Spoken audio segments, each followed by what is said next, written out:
Welcome to top headlines. రైతులకు తెలంగాణ సర్కార్ మరో భారీ గుడ్ న్యూస్ తెలియజేసింది. రైతు భరోసా పథకంపై ముఖ్య ప్రకటన జారీ చేశారు సీఎం రేవంత్ రెడ్డి. కాంగ్రెస్ ప్రభుత్వం ఏర్పడి ఏడాది పాలన పూర్తయిన సందర్భంగా సీఎం రేవంత్ రెడ్డి మీడియా సమావేశం నిర్వహించారు. 16,000 కోట్ల మిగులుతో తెలంగాణను కేంద్ర కాంగ్రెస్ ప్రభుత్వం కేసీఆర్కు అందిస్తే 10 ఏళ్ల తర్వాత 7 లక్షల అప్పులతో రాష్ట్రాన్ని కేసీఆర్ మాకు అప్పగించారన్నారు. ఆ అప్పులకు ప్రతి నెల 6,500 కోట్ల వడ్డీలు కడుతున్నామన్నారు. అధికారంలోకి రాగానే శ్వేతపత్రం విడుదల చేశామన్నారు. రైతులే మా ఎజెండా. అధికారంలోకి రాగానే కేసీఆర్ ఎగ్గొట్టిన 2023 వానాకాలం రైతు బంధును 7,625 కోట్లు విడుదల చేసింది. రైతు రుణమాఫీ 25 రోజుల్లోనే దాదాపు 17,869 కోట్ల రూపాయలు 22 లక్షల మంది రైతులకు చేశామన్నారు. శనివారం మహబూబ్ నగర్ లో జరిగిన సభా వేదికగా ఏదైనా టెక్నికల్ ప్రాబ్లం వలన ఆగిపోయిన వారికి కూడా రుణమాఫీ చేశామని తెలియజేశారు. వానాకాలం రైతు బంధును చంద్రశేఖరరావు గారు ఎగగొడితే మేము అధికారంలోకి వచ్చిన వెంబడే చంద్రశేఖరరావు గారు ఎగ్గొట్టిన రైతు బంధును జనవరి నుంచి మొదలుపెట్టి మార్చి లోపలనే 7,625 కోట్ల రూపాయలు మొదటి విడత కాంగ్రెస్ అధికారంలో రాగానే రైతు బంధు పథకాన్ని మేము అమలు చేసినాము. నేను మళ్ళొకసారి చెప్తున్నా, 2023 వానాకాలంలో రైతులకు రావాల్సిన రైతు బంధును చంద్రశేఖరరావు గారు ఎగ్గొట్టడం వలన మేము అధికారంలోకి వచ్చినంబడే రైతుల యొక్క కష్టాలు తీరవడం కోసము 7,625 కోట్ల రూపాయల రైతు బంధు గతంలో బకాయి పెట్టిన వాటిని మా ప్రభుత్వం చెల్లించింది మొదటి విడతగా. ఆ తర్వాత రైతు రుణమాఫీ ఎన్నికల్లో ఇచ్చిన మాట, పార్లమెంట్ ఎన్నికల సందర్భంగా జరిగిన సవాళ్లు, వీటి నేపథ్యంలో రైతులకు ఇచ్చిన మాట ప్రకారము 2 లక్షల రూపాయల రైతు రుణమాఫీ 15 ఆగస్టు లోపల చేస్తామన్న మాట నిలబెట్టుకోవడానికి 25 రోజుల్లోనే దాదాపుగా 17,869 కోట్ల రూపాయలు 3 విడతలుగా 21 లక్షల మంది రైతు 18 లక్షల మంది 22,22,22,067 మంది రైతులకు 17,869 కోట్ల రూపాయలు 15 ఆగస్టు నాటికి మేము మాఫీ చేయడం జరిగింది. దానికి సంబంధించి 18/7/2024 11,34,412 మంది రైతులకు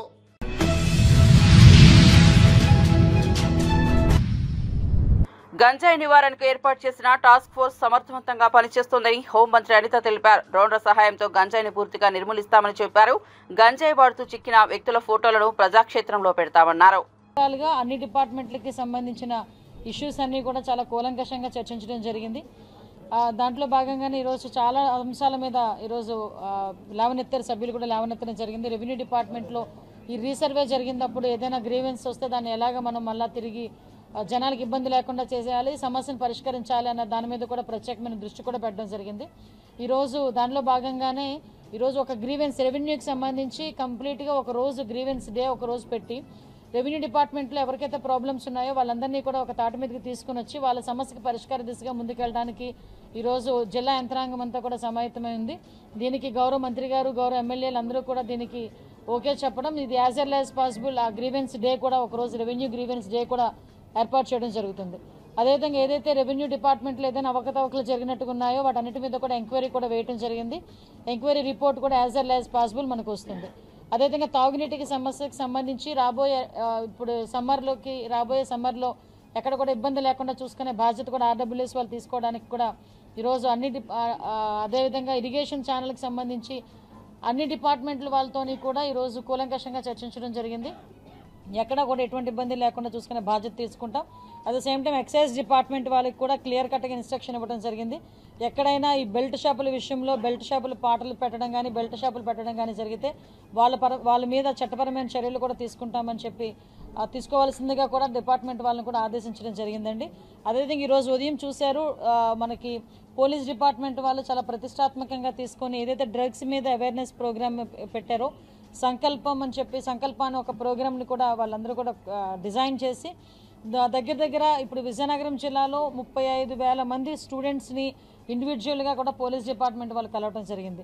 మ్యాక్సిమం అన్ని స్కూల్స్లోని కాలేజెస్లోని కూడా అవేర్నెస్ క్యాంప్స్ తీసుకొచ్చి వాళ్ళకు ఒక బ్రోచర్ కూడా నీట్గా డిజైన్ చేసి ఈరోజు విజయనగరం పోలీసులు మన ఎస్పీ గారి ఆధ్వర్యంలో వాళ్ళందరికీ కూడా ఇవ్వడం జరుగుతుంది. దానికి సంబంధించి ఈరోజు ఆ బ్రోచర్ని కూడా మేము మంత్రి గారు అందరూ కలిపి ఈరోజు ఓపెన్ చేయడం జరిగింది. అంటే డ్రగ్స్ తీసుకోవడం వల్ల ఎటువంటి కాంప్లికేషన్స్ వస్తాయి, ఎలా ఇబ్బందులు పడతామో వాటన్నిటి మీద కూడా చాలా క్లియర్గా చెప్పారు. మీకు అందరికీ తెలుసు నార్కోటిక్ టాస్క్ ఫోర్స్కి సంబంధించి ఈగల్ అని చెప్పి ఒక టాస్క్ ఫోర్స్ను కూడా ఏర్పాటు చేయడం జరిగింది. దీనికి సపరేట్గా సుమారుగా 9 కోట్ల సంవత్సరానికి 9 కోట్ల రూపాయల బడ్జెట్ను కూడా కేటాయించడం జరిగింది. 26 జిల్లాల్లోని కూడా ఈ ఏదైతే ఈగల్ టీమ్స్ అన్ని కూడా ఫామ్ అవుతాయి. ఒక డీజీ లెవెల్ ఆఫీసర్ని కూడా దీనికి అపాయింట్ చేయడం జరిగింది. అంటే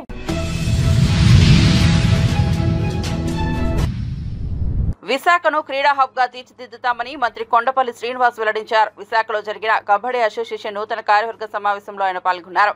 కబడ్డీ క్రీడకు పూర్తి స్థాయిలో ప్రోత్సాహం అందిస్తామని మంత్రి తెలిపారు. క్రీడాకారులకు కావలసిన సదుపాయాలను సమకూర్చేందుకు ప్రభుత్వం సిద్ధంగా ఉందన్నారు. చిన్న మధ్య తరహా వ్యాపారస్తులకు ప్రభుత్వం బాసటగా నిలుస్తోందన్నారు.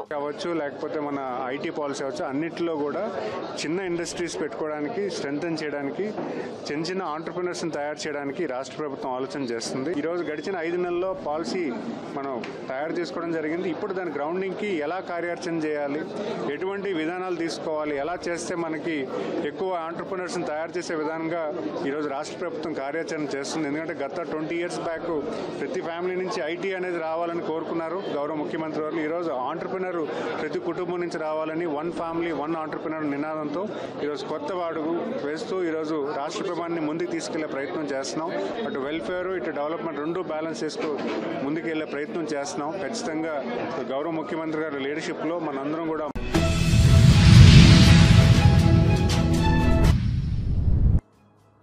కాంగ్రెస్ ప్రభుత్వం అధికారంలోకి వచ్చిన 100 రోజుల్లోనే 6 గ్యారంటీలు అమలు చేస్తామని, ఏడాదైనా ఒక్క హామీ నెరవేర్చకుండా ప్రజలను మోసం చేసిందని కేంద్ర మంత్రి కిషన్ రెడ్డి ఆరోపించారు. 6 అబద్దాలు 66 మోసాలు పేరిట బీజేపీ ఛార్జిషీట్ విడుదల చేసింది. ఈ సందర్భంగా కేంద్ర మంత్రి కిషన్ రెడ్డి మాట్లాడుతూ ప్రజలకిచ్చిన ఒక్క హామీ నెరవేర్చకుండా కాంగ్రెస్ సర్కార్ విజయోత్సవాలు నిర్వహించడం సిగ్గుచేటని ఆగ్రహం వ్యక్తం చేశారు. ఇందిరమ్మ ఇండ్లు ఇస్తామని చెప్పి పేదల ఇళ్లను కూలుస్తున్నారని ఆరోపించారు. ఇండ్లు కూల్చకుండా మూసి ప్రక్షాళన చేసే అవకాశం ఉన్నా భూదందా కోసమే ప్రజలను రోడ్డున పడేస్తున్నారని మండిపడ్డారు. గెలిపిస్తే టీఆర్ఎస్ పార్టీ యువతకు అన్యాయం చేసింది. ఒక్క డిఎస్సి ప్రకటించలేదు. 10 సంవత్సరాల కాలంలో ఒక టీచర్ పోస్టు, ఒక లెక్చరర్ పోస్టు భర్తీ చేయలేదు. అందుకే గత ఎన్నికల్లో ఈ యొక్క కాంగ్రెస్ పార్టీ యొక్క గ్యారంటీలు చూసిన తర్వాత, హామీలు చూసిన తర్వాత మా బాధలు తీరుతాయేమో, మాకు ఉద్యోగాలు వస్తాయేమో, మేము తెలంగాణ కోసం పోరాటం చేశాము, నీళ్లు నిధులు ఉద్యోగాల పేరు మీద మేము పోరాటం చేశాము, కాబట్టి ఈరోజు మాకు ఉద్యోగాలు వస్తాయని చెప్పి టీఆర్ఎస్ అన్యాయం చేస్తే కాంగ్రెస్ పార్టీ ఇచ్చినటువంటి హామీలను దృష్టిలో పెట్టుకొని మరి కాంగ్రెస్ పార్టీ ఓటేయడం జరిగింది. కానీ ఈరోజు మనం తెలుసు, ఫ్రంట్ పేజీలో అన్ని పత్రికల్లో జాబ్ క్యాలెండర్స్ ప్రకటించారు. 2 ఫేసెస్గా ఈ యొక్క ఉద్యోగాలన్నీ భర్తీ చేస్తామని చెప్పారు. ఫస్ట్ ఫేజ్ పూర్తి అయిపోతుంది. కానీ ఇప్పుడు ఈ రోజు వరకు కూడా ఉద్యోగాల విషయంలో కాంగ్రెస్ పార్టీ స్పష్టమైనటువంటి వైఖరి మరి ఈరోజు ప్రజల ముందు పెట్టేటువంటి పరిస్థితి లేదు. అందుకే యువతకు సంబంధించినటువంటి అనేక సమస్యలు, విద్యా భరోసా పేరు మీద విద్యార్థులందరికీ 5 లక్షల రూపాయల వడ్డీ లేని రుణం ఇస్తామని, విద్యా భరోసా కార్డులు పంపిణీ చేస్తామని హామీలు ఇవ్వడం జరిగింది. ఏదైతే ఫీజు రియంబర్స్మెంట్ ఉండిందో, ఫీజు రియంబర్స్మెంట్ కూడా సుమారు 7,000 కోట్ల వరకు ఉంటుంది. ఇంతవరకు ఫీజు రియంబర్స్మెంట్ ఇవ్వడం లేదు. ఇటీవల అనేకమైనటువంటి విద్యార్థులు ఫీజు రియంబర్స్మెంట్ రాని కారణంగా, విద్యా సంస్థలు సర్టిఫికెట్ ఇవ్వని కారణంగా బడుగు బలైన వర్గాల విద్యార్థులు అనేక రకాల ఇబ్బందులకు, ఆవేదనకు గురవుతూ ఉంటే ఈ ప్రభుత్వం నిమ్మకు నీరెత్తినది తప్ప ఫీజుల రియంబర్స్మెంట్ కారణంగా అనేక రకాల ఇబ్బందులకు గురవుతున్నారు. విద్యారంగానికి 6 నుంచి 15% బడ్జెట్లో కేటాయింపులు చేస్తామని చెప్పి మరి ఈరోజు హామీ ఇవ్వలేనటువంటి పరిస్థితిలో ఉన్నది. అంతేకాకుండా ఈరోజు బస్తీ పబ్లిక్ స్కూల్స్ అని మూతబడినటువంటి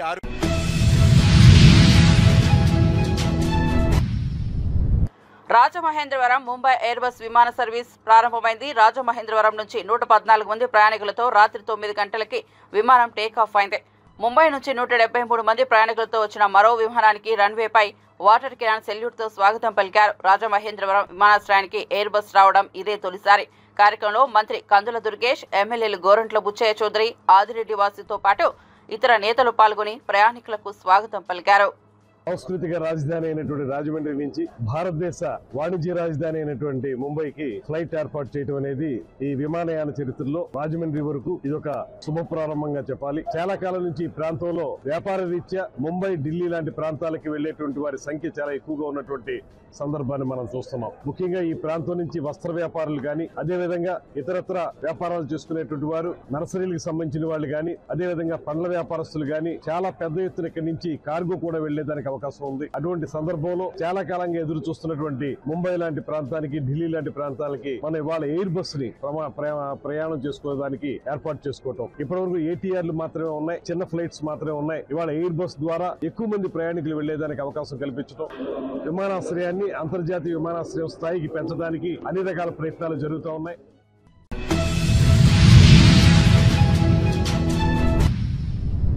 ప్రజల ప్రయోజనార్థం భూములు సేకరిస్తే పరిహారం ప్రభుత్వం చెల్లిస్తుందని, అంతే తప్ప పాలమూరు సభలో 10 లక్షలు కాకుంటే 20 లక్షలు నేనిస్తా అని రేవంత్ రెడ్డి అనడం ఏమిటని మాజీ మంత్రి సింగిరెడ్డి నిరంజన్ రెడ్డి నిలదీశారు.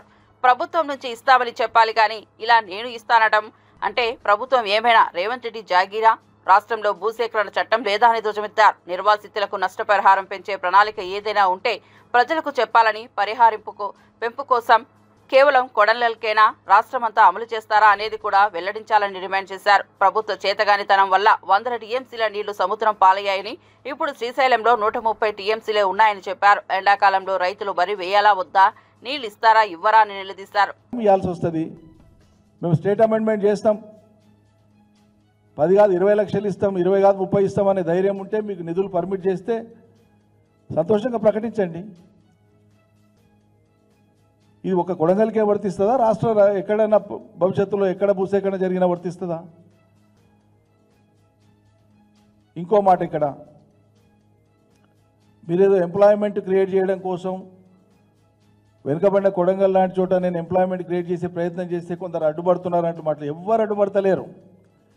ఒక్క కొడంగల్లే కాదు, మీరు పాలమూరు బిడ్డ అంటున్నారు కదా, మీరు పాలమూరు బిడ్డ అని చెప్పుకుంటున్నారు కదా, మరి పాలమూరు బిడ్డ అయితే మొత్తం పాలమూరు గురించి లేదా మొత్తం తెలంగాణ గురించి పాలమూరు ముద్ర మొత్తం తెలంగాణ మీద ఉండేటట్లు మీరు కొత్తగా 1 ఎకరా భూమికి సేకరించాల్సిన పని లేదు. ఇప్పుడు నిజం చెప్పాలంటే అవసరమైతే భవిష్యత్తులో చూద్దాం.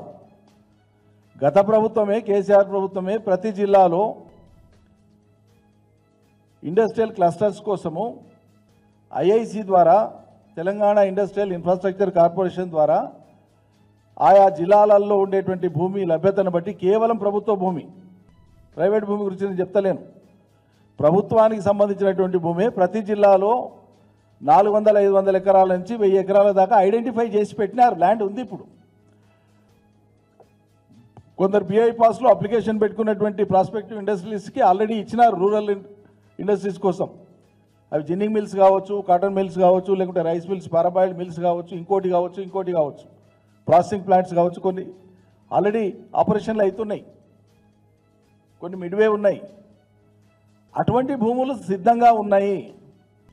ఇదివరకే ప్రభుత్వం గుర్తించినటువంటి, కేసీఆర్ ప్రభుత్వం గుర్తించి తయారుగా పెట్టినటువంటి భూములు ఈ రాష్ట్రంలో సిద్ధంగా ఉన్నాయి. మీరు ఎంప్లాయ్మెంట్ క్రియేట్ చేస్తామంటే, ఇండస్ట్రీస్ పెడతామంటే వి వెల్కమ్ ఇట్. అవి పక్కకు పెట్టి నేను మళ్ళీ అదే లగచర్లలో ఫార్మాసిటీని వెనక్కి తీసుకుంటాం, మళ్ళీ ఇండస్ట్రియల్ కారిడార్తో ముందుకు పోతా అంటే ఈ మొండి పట్టుదల, మంకు పట్టుదల ఎందుకు? ఆ గిరిజనుల భూములే కావాలన్నా? ఇంకో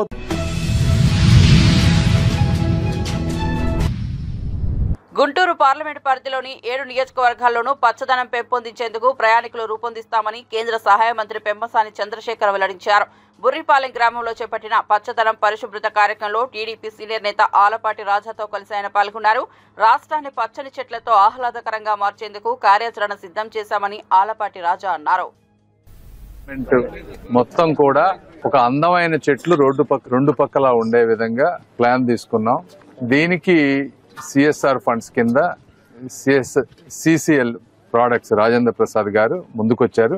సంవత్సరానికి 50 లక్షల చొప్పున 5 సంవత్సరాలకి 2.5 కోట్ల రూపాయలు ఇస్తా అన్నారు. కనీసం 8 to 12 feet మధ్య ఉండే విధంగా బాగా పెరిగిన మొక్కల్ని తీసుకురావటం ఒకటి. రెండోది దాని చుట్టూ ట్రీ గార్డ్స్, అది వాళ్ళు సిసిఎల్ వాళ్ళ బ్రాండింగ్ తో చేయించుకుంటారు. నెక్స్ట్ 5 years లో అన్ని విలేజెస్ లో అన్ని రోడ్స్ పక్కన ఒక అందమైన ప్లాంట్స్ పెట్టే విధంగా ప్లాన్ చేస్తా ఉన్నాము. అందులో భాగంగా తొలి అడుగు చొప్పున మా స్వగ్రామైనటువంటి బురిపాలెంలో ఈ రోజు మొదలు పెట్టాం. పచ్చదనం పరిశుభ్రం అనే కార్యక్రమంలో ఆ కార్యక్రమంలో భాగంగా ఈ రోజున చెట్లు నాటే కార్యక్రమాన్ని చేపడతాం అనేది చాలా గొప్ప విషయంగా భావిస్తున్నాం. ఎందుకంటే సకల ప్రాణులకి లేకపోతే ఎకలాజికల్ బ్యాలెన్సెస్ అవ్వాలన్నా కూడా పచ్చదనం అనేది అవసరం అని చెప్పి ఈనాడు ప్రపంచం అంతా కూడా ఒప్పుకున్నటువంటి సత్యం. గత ప్రభుత్వంలాగా ముఖ్యమంత్రి వస్తుంటే పచ్చని చెట్టు కూడా చూడకుండా ఎన్నేళ్ళది అనేది చూడకుండా నరికి వేసినటువంటి ఘనత వారిదైతే ఈనాడు పసిపిల్లల్ని ఏ రకంగా పెంచాలో ఆ రకంగా పచ్చదనాన్ని పెంచాలని చెప్పి దానికి నాంది పలికినటువంటి కేంద్ర మంత్రి వారికి మన ప్రాంతం తరఫున వారికి హృదయపూర్వకమైనటువంటి ధన్యవాదాలు.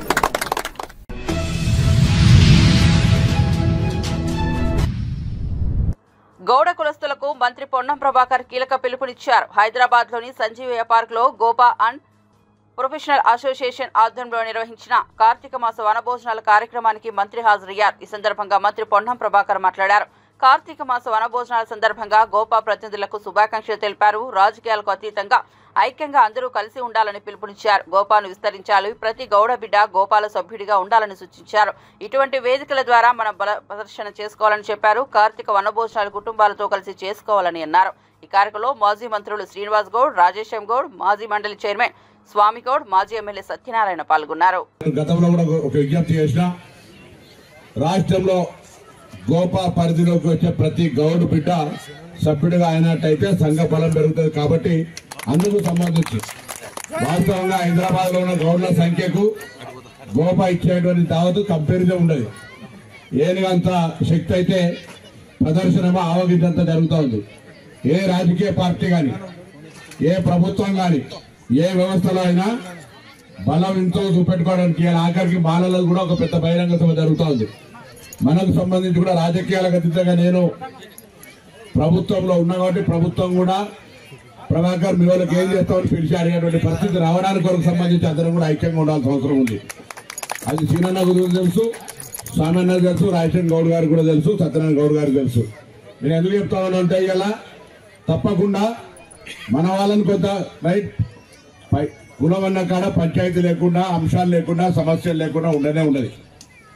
ఎవరికి వ్యతిరేకం కాదు, ఎవరికి సంబంధించినటువంటి ఎవరు గుచ్చుకపోయేది లేదు.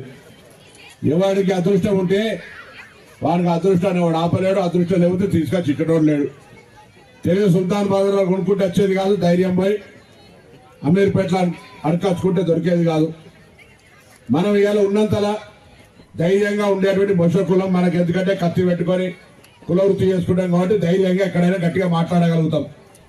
ఎవరు ఏ పార్టీలో ఉన్నా అందరం కూడా వాళ్ళ వాళ్ళ యొక్క గౌరవాలను కాపాడుకోవడానికి గట్టిగా మాట్లాడుకుంటాం. కాబట్టి దయచేసి నేను ఒకటే కోరుతా ఉన్నా, గోపాను మీకు రాజకీయాలు లేవు, మీరు ఉద్యోగస్తులు లేదా వ్యవహారం చేసేటువంటి వాళ్ళు, మీరు దయచేసి అందరినీ ఐక్యంగా తెచ్చి ఇటువంటి వేదికలు ఇచ్చి బల ప్రదర్శన చేసుకొని కులపరంగా లాభం జరిగేటువంటి విధంగా మీ యొక్క కార్యక్రమ వ్యూహం రూపకల్పన జరగాలని కోరుకుంటూ నన్ను దయచేసి మన్నించండి. నేను యాక్చువల్గా పెద్దపల్లికోవాలి, నా సహచరి ఇద్దరు మంత్రులు ఎయిర్పోర్ట్లో ఉన్నారు, బేగంపేట ఎయిర్పోర్ట్లో.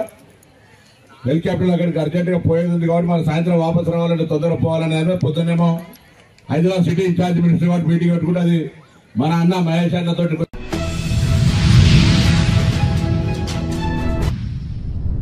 విజయవాడ కనకదుర్గమ్మ ఆలయ అభివృద్ధికి కేంద్ర ప్రభుత్వం నుంచి ప్రసాద్ పథకం నిధులు ఏ విధంగా పొందాలనే అంశంపై సమాలోచనలు చేశామని దేవాదాయ శాఖ మంత్రి ఆనం రామనారాయణ రెడ్డి తెలిపారు.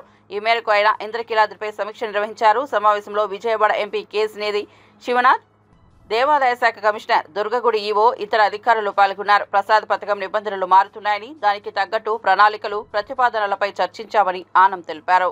ద్వారా టెంపుల్ టూరిజం ని అభివృద్ధి చేస్తూ నిధులు విడుదలవుతున్నాయి. ఈ యొక్క ఆలయం కూడా అందులో చేర్చబడింది. దీన్ని మరింతగా ఎక్కువ నిధులు సాధించడానికి ఏం చేయాలనే దానిలో పార్లమెంట్ సభ్యులు కొన్ని సూచనలు చేశారు. క్యూ లైన్లలో ఉన్నటువంటి వెయిటింగ్ హాల్స్ గాని, అలాగే ఇక్కడికి వచ్చేటువంటి భక్తులు 24 గంటల పాటు లేదా 48 గంటల పాటు ఈ ప్రాంతంలోని రూములు గాని, కాటేజెస్ గాని ఉంటే వారు ఇక్కడ ఉండి అమ్మవారి దర్శనం చేయడానికి బాగుంటుంది అనేటువంటి అనేక సూచనల మీద చర్చించడం జరిగింది. జనవరి చివరి నాటికి ఒక సమగ్రమైనటువంటి ప్రణాళికని రూపొందించి దానిలో మార్పులు చేర్పులు ఏమైనా ఉన్నా సమీక్షించుకొని దాన్ని పూర్తి స్థాయిలో అమలు చేయడానికి ఒక నిర్ణయం తీసుకోవడం జరిగింది. రాష్ట్రంలో అన్ని ఆలయాల్లో ఉన్నటువంటి ఆస్తులను పరిరక్షించడంలో, స్థలాలను పరిరక్షించడం, ఏ విధంగా ఆలయాలకు ఆదాయం వస్తుంది అనేటువంటి దాని మీద సమగ్రంగా దేవాదాయ శాఖ పరిశీలిస్తాం.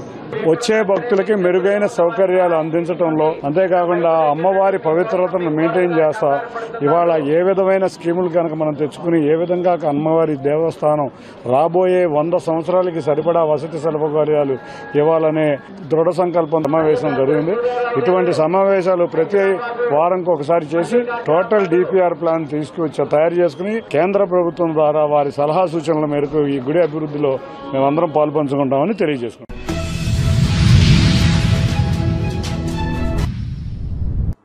శ్రీశైల శ్రీ బ్రహ్మరాంబ మల్లికార్జున స్వామి అమ్మవార్లను తెలంగాణ రాష్ట్ర మహిళా శిశు సంక్షేమ శాఖ మంత్రి అనసూయ సీతక్క, అచ్చంపేట శాసనసభ్యులు వంశీకృష్ణ దర్శించుకున్నారు.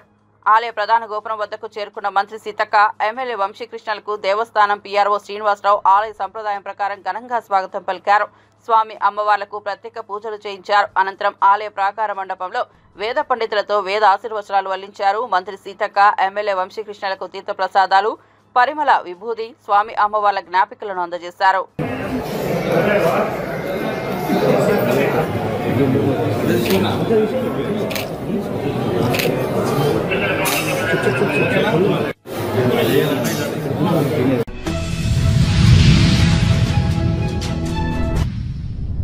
శ్రీ సత్యసాయి జిల్లాలో సంచలనం సృష్టించిన మడకశిర మండలం ఆమిదాలగొంది జెడ్పీ హైస్కూల్ విద్యార్థి చేతన్ హత్య కేసును పోలీసులు 48 గంటల్లో ఛేదించారు. కేసు పరిష్కారంలో కీలకంగా వ్యవహరించిన సిబ్బందికి జిల్లా ఎస్పీ రత్న రివార్డులను అందించారు.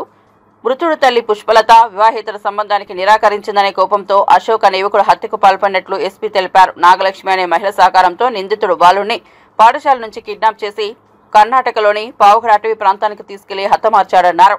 విద్యార్థి అదృశ్యం సమాచారాన్ని పాఠశాల సిబ్బంది వెంటనే పోలీసులకు తెలియజేసి ఉంటే కాపాడేందుకు అవకాశం ఉండేదన్నారు. స్వయాన పెద్దమ్మ కొడుకు, కజిన్ బ్రదర్, అతను ఆమెను కొద్ది కాలంగా సెక్సువల్గా హెరాస్ చేస్తున్నాడు. సో ఆమె దాన్ని రిజెక్ట్ చేసి పెద్దల సమక్షంలో చెప్పడం, పెద్దలు అతను మందలించడం, అప్పటి నుంచి అతను పైన గడ్జి పెంచుకున్నా అని చెప్పి మనకి ఎక్స్ప్రెస్ చేయడం జరిగింది. అట్లాగే ఈ ఎక్యూజ్డ్ డిస్కంటిన్యూ చేసి పలు వ్యసనాలకి, బ్యాడ్ హ్యాబిట్స్, తర్వాత ఇల్లీగల్ కాంటాక్ట్స్ ఇవన్నీ మెయింటైన్ చేస్తున్నాడు. తర్వాత ఒక లాడ్జి కూడా తీసుకొని ఆ లాడ్జిలో ఇక్కడ ఇంకొక లేడీని మెయింటైన్ చేస్తున్నాడు. ఆమెతో ప్లాన్ చేయడం జరిగింది. మా పెద్దమ్మ కూతురు మాట వినటం లేదు, ఆమెకు ఎంతో ఇష్టమైన కొడుకుని చంపాలని ప్లాన్ చేసుకున్నా అని చెప్పి వీళ్ళిద్దరు ప్లాన్ చేసుకున్నారు. తర్వాత ఈ పిల్లవాడిని తీసుకెళ్ళి జంక్షన్లో కూర్చోబెట్టి పిల్లవాడికి ఏమని చెప్పాడంటే, నేను ఒక మంచి టాయ్ కొంటున్నాను, టాయ్ కొంటానికి వెళదాం రా అని చెప్పడం జరిగింది. చిన్నపిల్లలు ఆడుకునేటువంటి జీప్ లాంటిది. సో దాంతో పిల్లవాడు నమ్మి వెళ్ళాడు. పిల్లవాడిని ఒక చోట కూర్చోబెట్టడం జరిగింది. సుమారు 1:30 ఆ టైంలో ఇన్సిడెంట్ జరిగింది. 10:30కి తీసుకెళ్లాడు. ఈ 2 hours టైంలో బాయ్ని మనం సేవ్ చేయగలిగేవాళ్ళం ఇమీడియట్గా కనుక ఇన్ఫర్మేషన్ వచ్చినట్లయితే.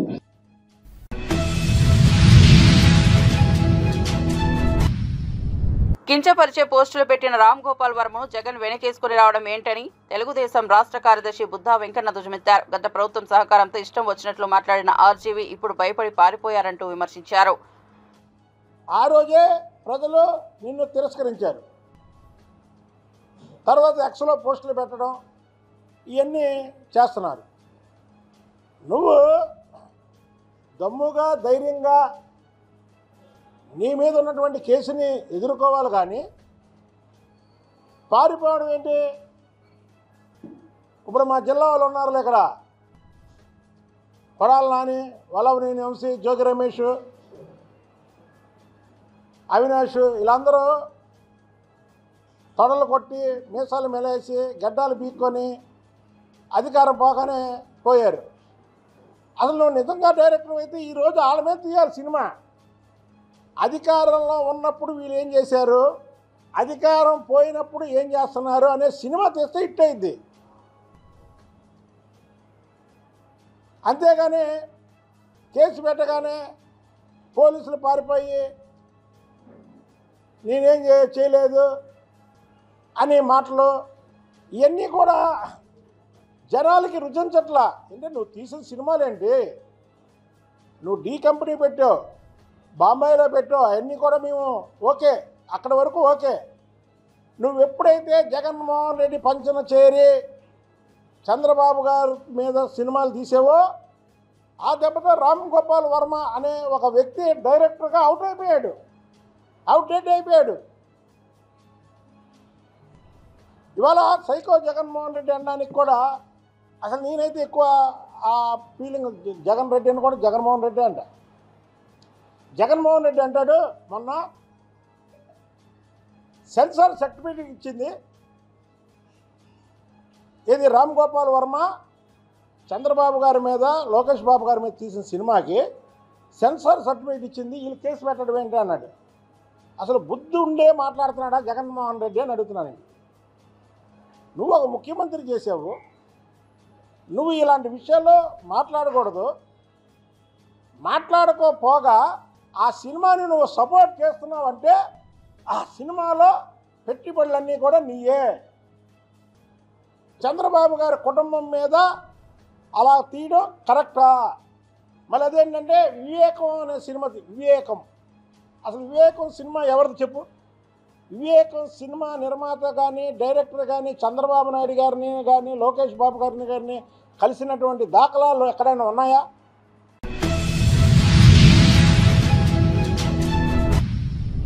వేములవాడ రాజరాజేశ్వర స్వామిని కొండగట్టు అంజన్న ప్రముఖ సినీ హీరో శ్రీకాంత్ దర్శించుకున్నారు. ఆయన ఆలయాల్లో ప్రత్యేక పూజలు చేశారు. అనంతరం మీడియాతో మాట్లాడారు. తొలిసారి వేములవాడ రాజన్నను దర్శించుకున్నట్లు చెప్పారు. వైజయంతిస్ మూవీస్ బ్యానర్ లో తన కుమారుడు రోషన్ సినిమా చేయనున్నట్లు చెప్పారు.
రావాలని స్వామివారు ఇప్పుడు అవకాశం ఇచ్చారు మాకు.